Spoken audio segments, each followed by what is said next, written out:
Ini seperti apa ya kira-kira balapan tapi ada gerobaknya juga, makanya ayo ikutan. Di Tanah Bojo ini, hampir setiap minggunya dilakukan pacuan kuda gerobak. Tidak heran antusias masyarakatnya juga cukup besar. Ronde pertama, jadi pesertanya ini kalau boleh saya bilang dilihat dari tulisan di gerobaknya nih, dari kelompok rocker dan juga Garuda.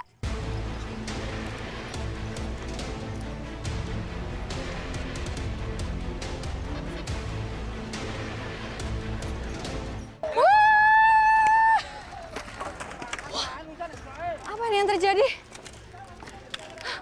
Saya kaget banget, tiba-tiba kudanya mengamuk, menerobos pagar yang harusnya menjadi pembatas. Tuh lihat, semuanya langsung panik, tapi lagi dikondisikan, semoga tidak apa-apa ya, dan pertandingan masih bisa terus berlangsung.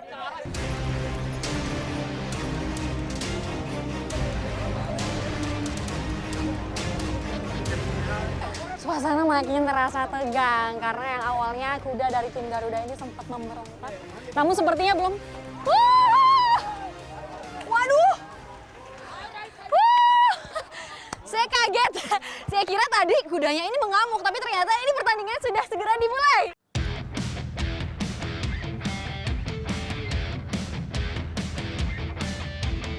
Lihat tuh sebelah sana. Kudanya melaju dengan sangat cepat walaupun dia mengangkut gerobak.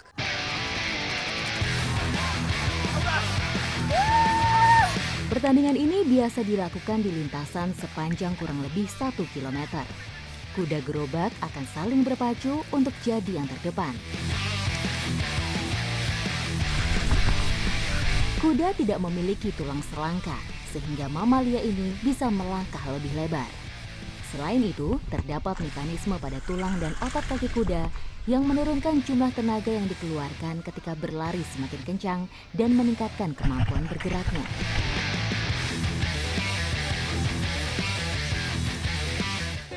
Wah, ini dia yang menang. Wah, tos dulu Bang, selamat ya. Ikut nih, kita jalan-jalan. Hati-hati, oke, hati-hati. Ini sepertinya kudanya masih belum sepenuhnya tenang ya. Baik, sekarang saya siap untuk gabung bersama tim Garuda atau bersama Pak Ahmad. Saya gabung ya Pak? Baik. Oke. Jadi instruksinya, saya harus benar-benar memegang gerobaknya dengan sangat kuat karena ya itu tadi, pacuannya kenceng banget. Ikuti jejak saya, jejak petualang!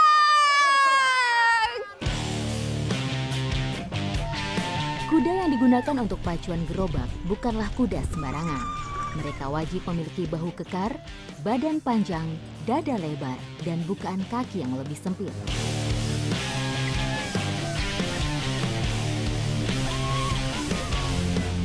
Kayak gini latihannya berapa lama?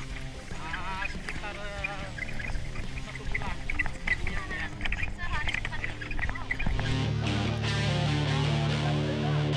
Kalau udah mulai dibelokkan, saya makin deg-degan karena lama-lama ini kudanya beloknya bisa terlalu ekstrim gitu, jadi kaget. Kuda memang termasuk salah satu hewan tercepat di dunia. Mamalia satu ini dapat berlari dengan kecepatan hingga 70 km per jam.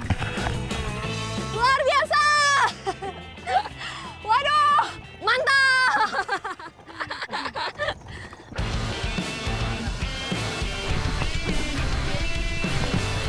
Seru banget ini!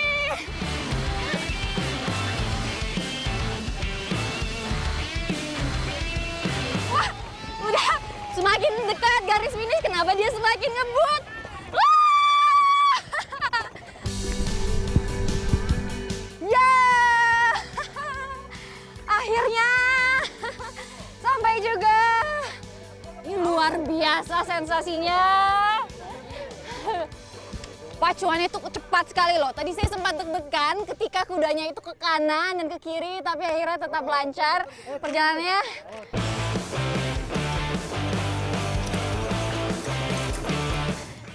Ini pengalaman yang sangat luar biasa ya, bisa mengikuti kegiatan pacuan gerobak yang biasa diadakan sama masyarakat setiap minggu. Dan tentunya ini sudah menjadi tradisi dari masyarakat Bima yang dijaga turun-temurun dan semoga seterusnya bisa terus dilestarikan. Ikuti jejak saya, Jejak Petualang.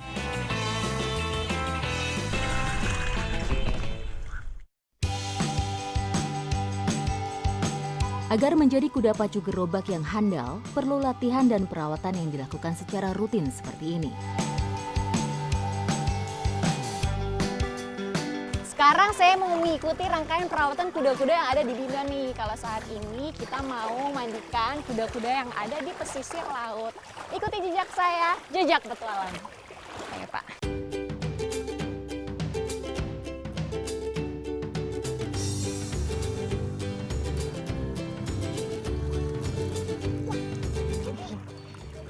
Nah, sekarang kita lagi memandikan kudanya. Ini mulai dari dikeramasin, lalu juga dipijit-pijit badannya. Jadi sambil direndam, ini memang sengaja kita direndamnya di air laut karena air laut ini kan mengandung garam yang lebih berkhasiat untuk menghilangkan kotoran yang ada di kuda ya Pak, seperti kutu-kutu. Tuh.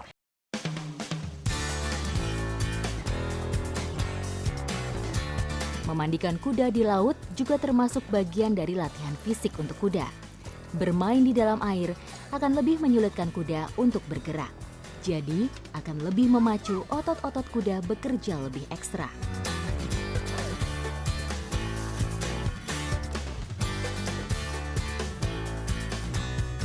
Saat dimandikan, ini memang menjadi momen bagi kuda-kuda untuk relaksasi sejenak. Kemudian biasanya mereka juga main-main di sini kan. Tadi habis lari-lari tuh. Pokoknya sepertinya mereka tuh menikmati sekali momen ini. Proses relaksasi seperti ini sangat penting bagi kuda agar menghilangkan ketegangan dan stres setelah bertanding.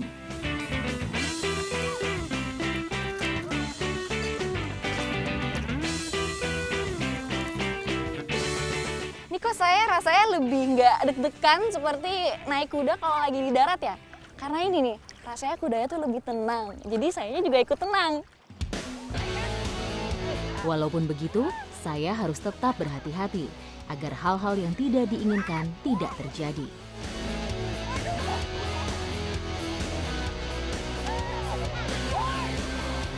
Tantangannya ini memang miring-miring karena saya tidak mengenakan pelana. Tapi lihat tuh yang lain, mereka sudah biasa menjaga keseimbangan. Tapi kalau saya harus kasih usaha lebih. Tapi ini pegangannya ini di rambut.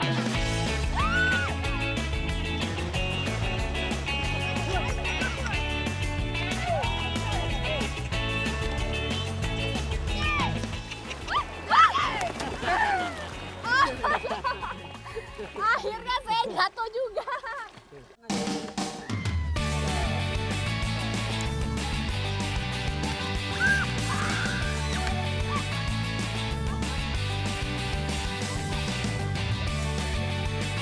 Mari kita naik lagi. Ini saya pantang menyerah nih.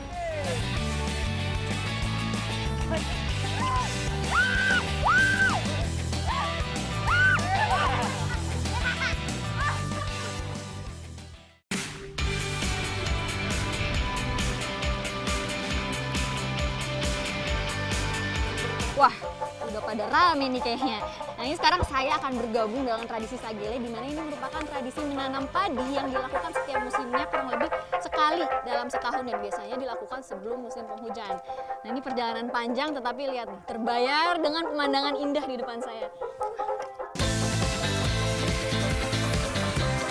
Rawa Sagele merupakan warisan nenek moyang orang Maria yang sudah ada sejak 500 tahun lalu. Padi yang akan kita tanam. Tapi ini bukan padi biasa, ini merupakan jenis padi gogo atau biasa dikenal sebagai padi huma. Nah, padi ini bedanya ia bisa tumbuh di lahan kering atau dataran tinggi seperti ini nih. Cara menanam padi gogo ini kita tinggal tancapkan sedikit ke tanah tapi tidak terlalu dalam, mungkin sekitar 5-10 cm. Sagele atau tembilang merupakan senjata utama saat menanam bibit di perbukitan seperti ini. Ibu-ibu di sini sudah sangat mahir menggunakan sagele dalam bercocok tanam. Setelah kita taburkan benih-benih padinya, ini cukup kita tinggalkan saja karena memang keunggulan dari padi gogo ini dibandingkan padi biasa yaitu bisa tumbuh dengan air tapi secukupnya saja. Jadi biasanya masyarakat di sini memanfaatkan curah hujan. Tradisi sagele ini biasa dilakukan berkelompok, sekitar 10 hingga 20 orang ataupun lebih. Loh, kita ketinggalan. Aduh, jadi memang ini dalam proses menanam padi ini kita harus cepat juga karena dari tadi nih mereka ini menanam padinya dari di dataran tinggi ini naik lalu turun lagi, tanjak lagi lalu turun lagi. Ina-ina ini akan bercocok tanam dengan sangat cepat karena mereka harus menanam di lahan seluas 1,5 hektar. Wah, cepet banget ya. Jadi uniknya dari tradisi sagele ini kita rame-rame menanam padi tapi beriringan mengikuti irama musik gambus yang sedang dimainkan itu. Ini menurut saya kesulitannya, ini kalau dataran tingginya saya lihat kurang lebih mungkin terjala ini sekitar 45 derajat, makanya agak sulit pergerakannya, ditambah lagi banyak batu-batu lepas yang membuat perjalanan ini jadi lebih licin, jadi harus hati-hati.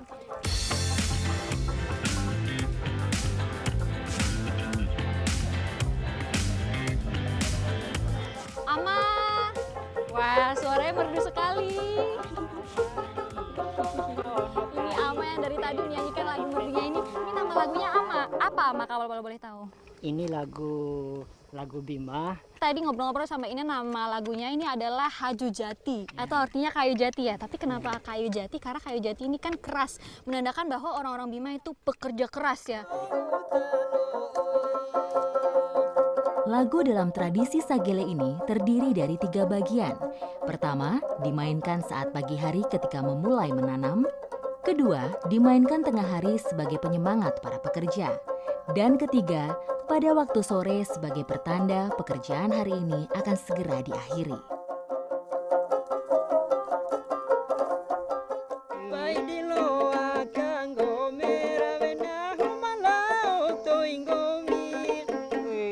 Aduh, ini suara Amel sudah merdu tapi kayak iringan gambus saya maklum ya bukan pemain gitar, Iya, betul, tapi ya. nggak apa-apa saya belajar ya. Iya, nggak Ini apa-apa, ya. musik khas dari Bima. Iya, betul. Keren banget Ama.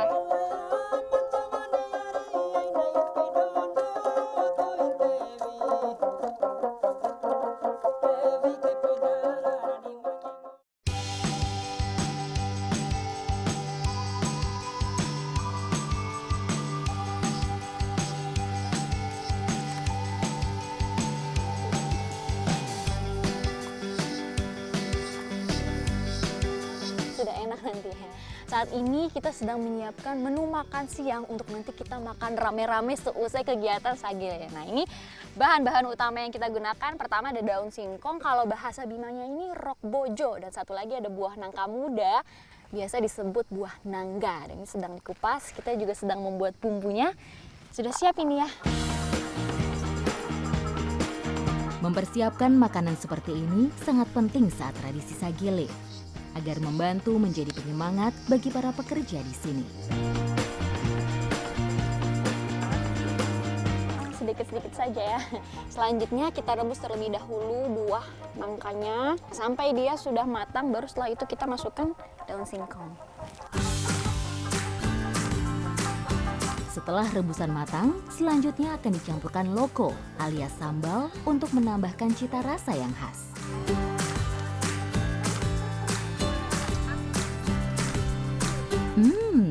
Aroma masakan mulai menggoda, membuat saya jadi tidak sabar untuk mencicipinya. Ini kira-kira sudah matang belum ya? Sudah saya cek ya. Ya bener nih, kayaknya sudah matang.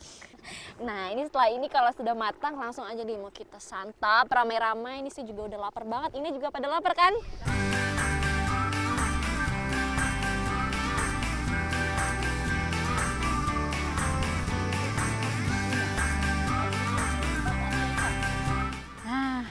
Ini dia. Nih sudah siap hidangan makan siang kita kali ini, ada sayur nangga dan juga rok bojo nih. Sudah lezat kali kan, tapi biar lengkap lagi makan siangnya kita sudah tambahkan nasi dan juga ikan. Nah, Kalau sudah begini kayaknya udah lapar ya Ina. Iya. Ayo langsung aja yuk kita santap.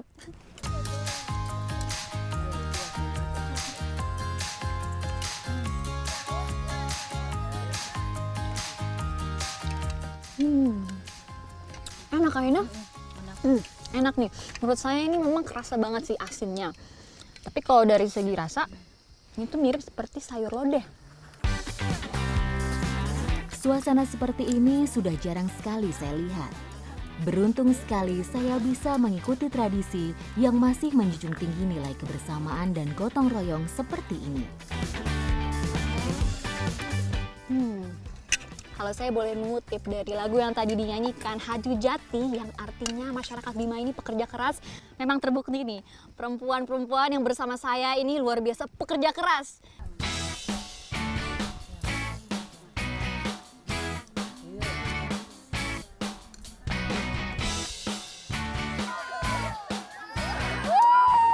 Semangat, pindah rumah.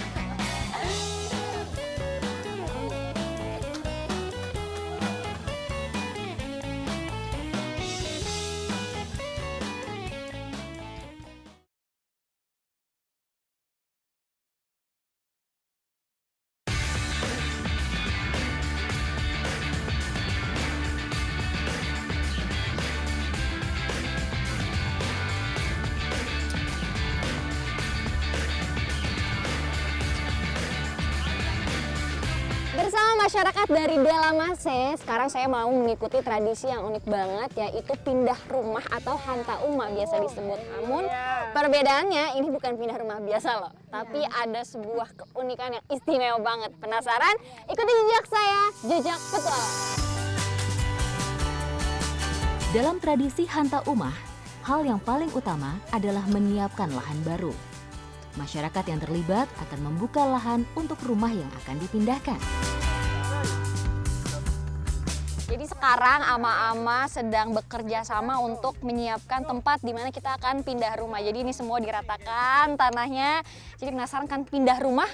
Tapi kita bukan hanya memindahkan apa yang ada di dalam rumah, tapi benar-benar kita angkat rumahnya. Dan ini adalah tempatnya, udah siap.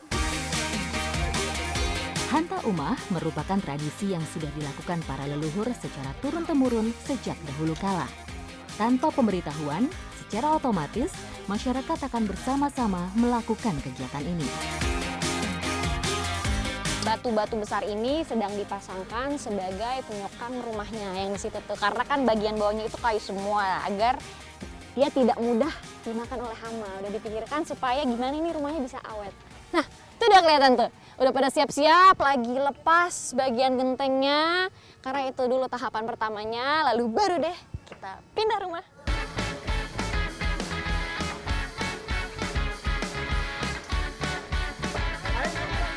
Jadi tradisi hanta uma ini memang sangat mengedepankan gotong royong. Ini mau perempuan, mau laki-laki, mau ama, mau ina, kita semua kerjasama ya Ina.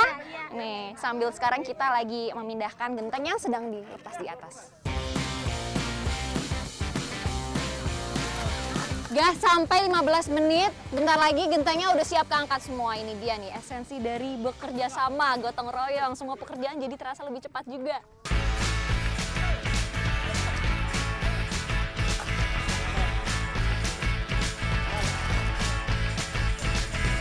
Walaupun mereka tidak ada hubungan darah, rasa kekeluargaan begitu terasa. Tanpa memandang usia dan gender, mereka semua kompak saling membantu. Setelah gentengnya sudah dilepas, sekarang baru kita ke bagian yang seru ya ini. Benar-benar angkat rumah ya. Jadi di sini sekarang kita semua sudah berkumpul, ambil posisinya masing-masing dan bersiap untuk pindahan.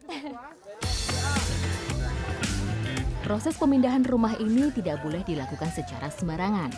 Dibutuhkan kekompakan dan keselarasan dalam mengangkat rumah yang berat ini. Semangat pindah rumah.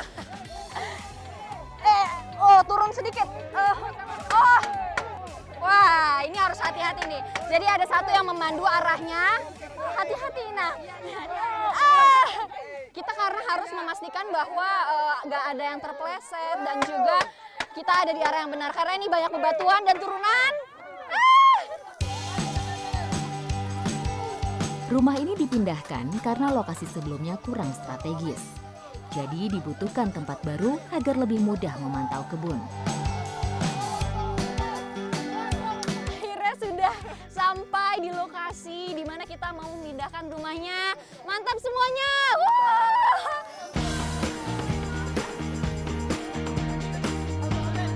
Pemasangan batu pondasi sangat penting bagi rumah seperti ini. Nah, oke sudah pas ya. Jadi sedang dipaskan. Nih, bagian bawah kayunya jangan sampai langsung terkena tanah, harus disanggah dengan batu terlebih dahulu. Tujuannya tadi agar tidak mudah rapuh karena hama. Pemasangan genting ini harus tetap mengutamakan keselamatan karena genting yang terjatuh bisa sangat membahayakan. Ya, Ama, tangkap. Ya! Aduh, maaf Ama. Aduh, ini salah saya, ini ngelemparnya nggak bener jadi pecah deh. Kurang tinggi, oke. Oke Ama, saya lempar lebih tinggi.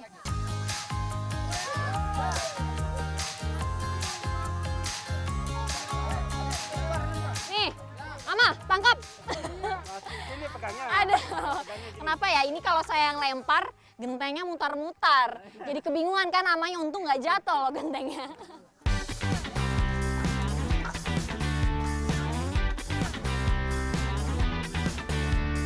Usaha memang tidak akan mengkhianati hasil.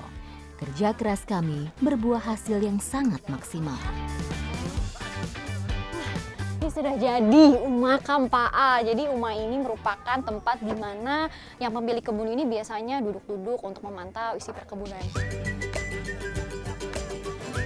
Walaupun rumah dan juga perkebunan ini merupakan milik dari individual, tapi lihat nih, serame ini loh masyarakat yang ikut berpartisipasi. Padahal Ina dan juga Ama baru aja pulang dari seharian berkebun, tapi dari tadi sambil ngerjain itu penuh senyuman, penuh canda tawa. Jadi tuh kita ngerjainnya bahagia juga, dan disinilah saya belajar banget arti dari kebersamaan. Ikuti jejak saya, jejak petualang.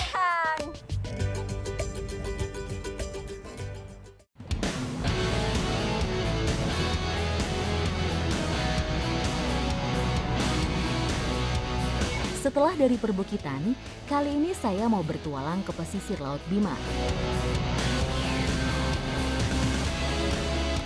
Salam dari Pantai Wane Bima dengan hamparan pasir putih yang indah sekali ini. Tapi kali ini saya bersama Pak Wadiman dan Pak Israid. Kita tidak hanya mau menikmati pemandangan dari pinggir pantai ini, melainkan kita mau mencari biota laut yang biasa menjadi komoditas dari masyarakat di sini. Ikuti jejak saya, jejak petualang.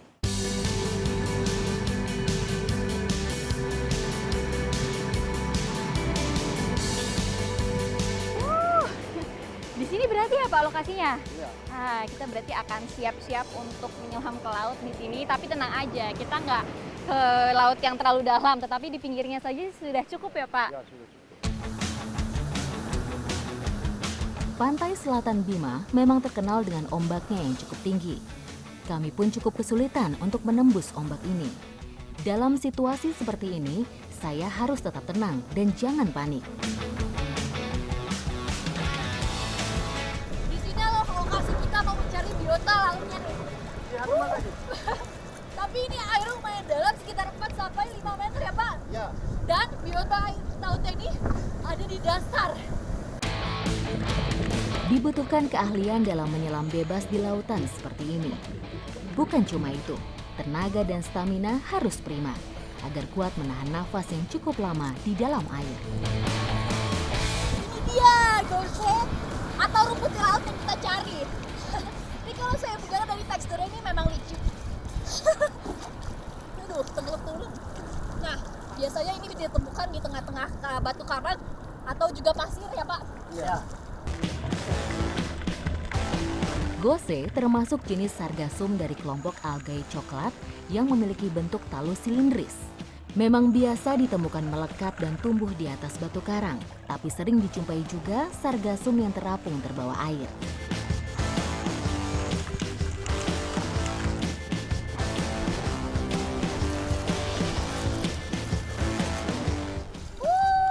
Kita sudah dapat banyak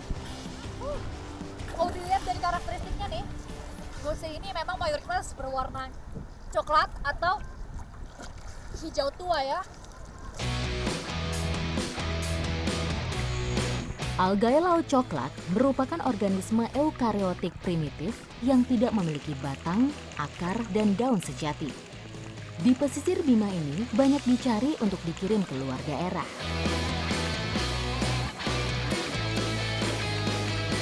Tantangan dalam mengambil gose ini karena gelombang airnya lagi lumayan besar, jadi kita harus kasih tenaga lebih.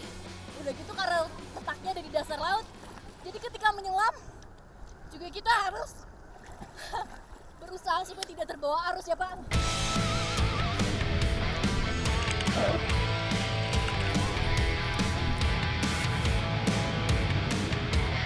Ini enak banget.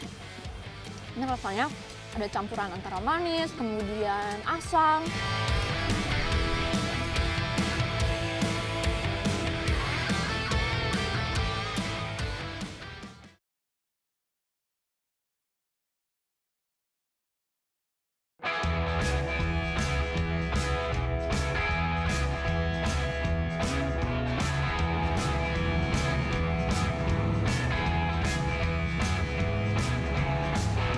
Kalau gose biasanya dikirimkan keluar daerah dan ini dijadikan bahan dasar untuk kosmetik. Tapi sebelumnya harus dijemur dulu untuk beberapa hari sampai dia kering.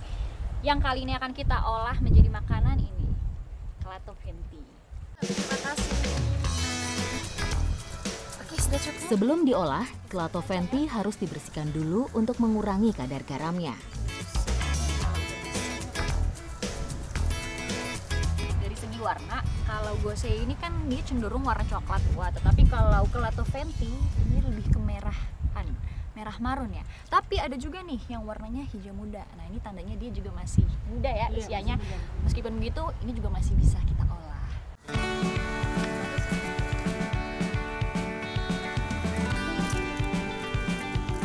Oh baik, ini diperas-peras saja ya.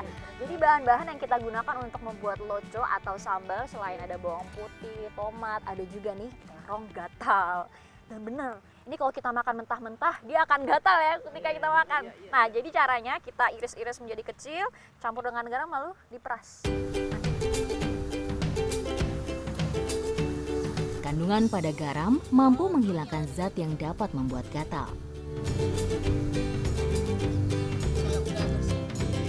Ini sudah dicuci beberapa kali, kita tes dulu kali yang masih gatal nggak nih. Udah nggak Bu? Udah aman? Udah aman. Karena kalau misalnya gatal katanya itu akan terasa di tenggorokan. Tapi ini kalau dari segi rasa sebenarnya agak tawar seperti kulit apel ya pada umumnya.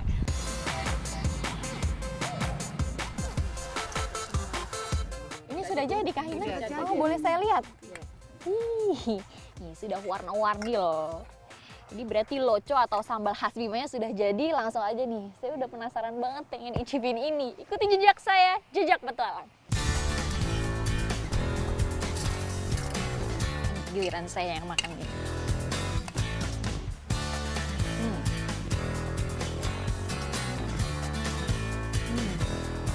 Ini enak banget. Ini rasanya ada campuran antara manis, kemudian asam. Selain nikmat, algae laut ini memiliki zat dan nutrisi yang baik untuk kulit, terutama mengatasi masalah penuaan dini.